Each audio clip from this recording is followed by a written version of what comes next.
Baik, Assalamualaikum warahmatullahi wabarakatuh. Hello, my name is Shifa Melia and my student ID number is 19320055. So today I'd like to present about speech X as the middle test assignment of this course analysis class. So first of all, let us define what is speech X. So based on Austin, speech X as an action performed in saying something. So if we say something, if we say a certain word, there is a certain action that we do based on that word. Jadi ketika kita mengucapkan sesuatu, ada hal-hal yang kita lakukan dari perkataan kita tersebut. Atau dalam bahasa Indonesia biasa kita sebut sebagai tindak tutur. Next, actually speech X is divided into three kinds of categories. First is locutionary X, second of all is illocutionary X, and the third is perlocutionary X. So what is these three categories? Locutionary X, it is showing literal meaning of the utterance. Jadi locutionary X it is just an information based on what we say. There is no other implicit meaning behind that word. Meanwhile, if in illocutionary X, it is actually the speaker wants to achieve in saying something. Jadi ada hal-hal yang ingin dicapai oleh si penutur ketika mengucapkan sesuatu. Ada makna-makna yang tersirat dari perkataannya dia. Sedangkan perlocutionary X, it is the interlocutor's reaction of speaker saying. Jadi ketika perkataan dari speaker dalam illocutionary X akan diwujudkan oleh pendengar di perlocutionary X. So actually this kind of categories is always related to each other. Illocutionary X cannot be achieved without perlocutionary X. So perlocutionary X cannot be done without illocutionary X. Jadi dalam setiap kalimat pasti terdiri dari locutionary X, illocutionary X, and perlocutionary X. So let's move to the example. First is locutionary X. It is when the utterance is just an information of the speaker. Sebagai contoh, I haven't eaten in a day. Yang artinya saya belum makan seharian ini. Ketika dianalisis menggunakan locutionary X, so the speaker just wants to inform to the interlocutor that she hasn't eaten for a day. Sifatnya hanya sebagai sebuah informasi, tidak mengandung makna-makna tersirat di baliknya.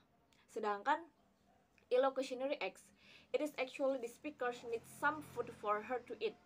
Kalau di contoh I haven't eaten in a day, the illocutionary X is the speaker needs some food for her to eat. Jadi ada sesuatu yang ingin dia capai dari perkataannya. Saya belum makan seharian ini, berarti saya butuh makanan untuk dimakan. Begitu. Sedangkan dalam perlocutionary X, the interlocutor can give her a food to eat. Jadi perlocutionary X adalah sebuah reaksi terhadap perkataan dari si penutur. Perlocutionary X itu dalam sudut pandang pendengar, sedangkan illocutionary X dan locutionary X itu menjadi sudut pandang dari penutur. Begitu. Furthermore, in illocutionary X, actually Searle divided illocutionary X into 5 categories. First is declarative, second of all is representative, third is commissive, fourth is directive, and the last is expressive.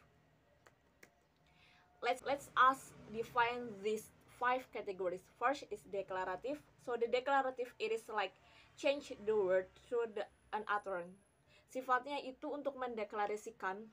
It is like an information, but it is actually changing the status of the situation.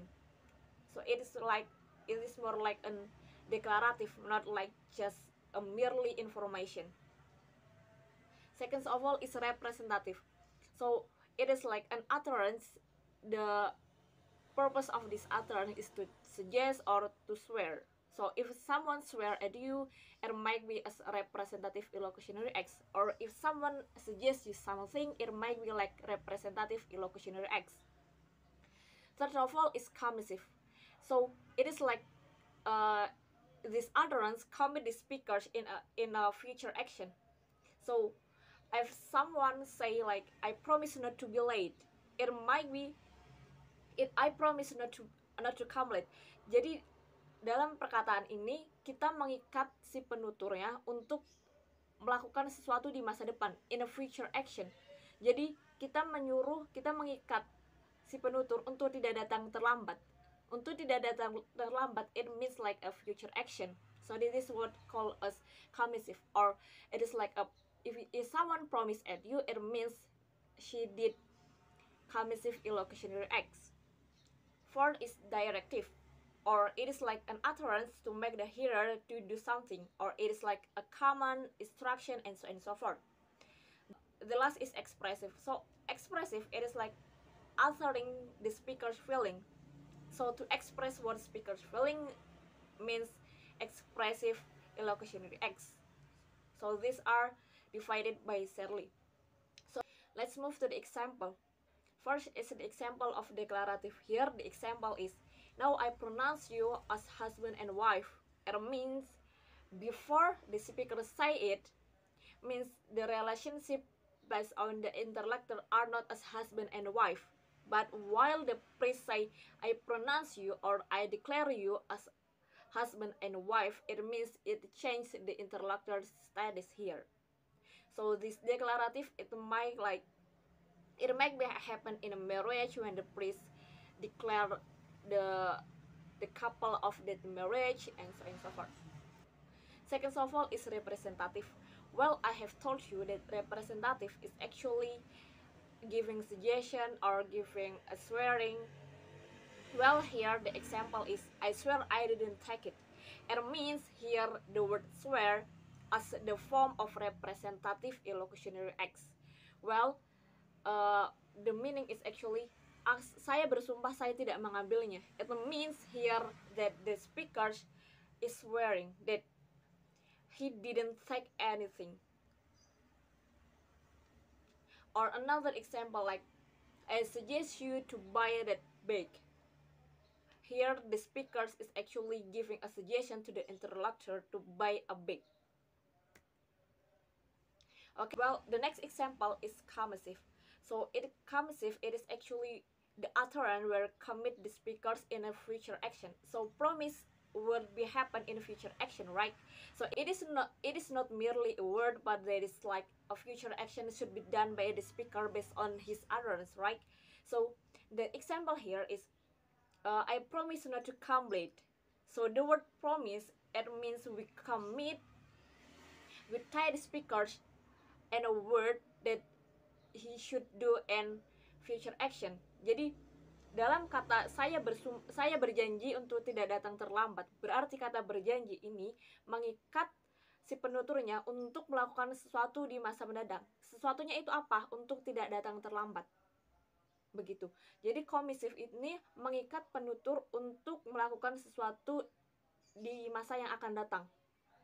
Not to come late berarti tidak datang terlambat, yang mana artinya itu si penutur tidak boleh terlambat. Jadi si penutur harus datang tepat waktu karena dia mengatakan saya berjanji untuk tidak datang terlambat, begitu. Sorry. Next is directive. So the example here, please open the door.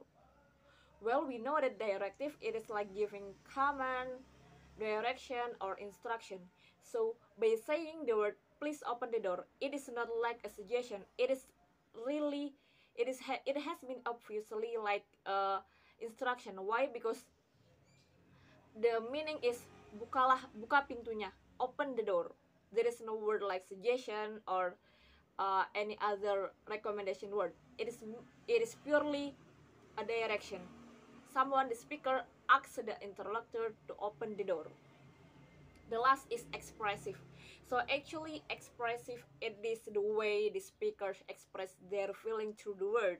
So we can like a congratulation, to congratulate, or to express the speaker's feelings. For example, here the expressive is, congratulations, glad to hear you graduate. Jadi pada contoh kali ini, kata-kata congratulations, it means to show that the speaker is feeling happy, is congratulating the interlocutor. And the next word, glad to hear you graduate. Kata-kata glad di sini sudah menunjukkan bahwa penutur itu merasakan kebahagiaan begitu. So this expressive. So if someone say something like this, it means she did like expressive illocutionary acts. Alright, that's all from me about speech act. So if you have any further question about speech act, please do not hesitate to ask me through my social media account. Thank you. Wassalamualaikum warahmatullahi wabarakatuh.